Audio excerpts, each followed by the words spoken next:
It's my custom cruise around by piss takers, but quick bob tank here. You can see it's a good 18-inch, my Willie divided by 2, I wish. And you can see the height here is about 8-inch and 5-inch on them, the hooks for the front, which a bolt goes through with rubbers on.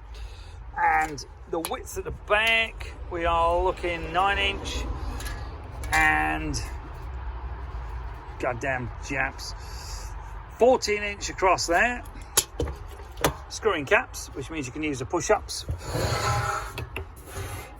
You can see here, beautiful looking thing. And here we have, I'll say 9, tapering down to a 3 at the back. Okay, cracking tank, very well made. The ears at the front 3 inches. Okay, if you're interested in any awesome tanks like this one is a quick bob, give us a call. Custom Cruises.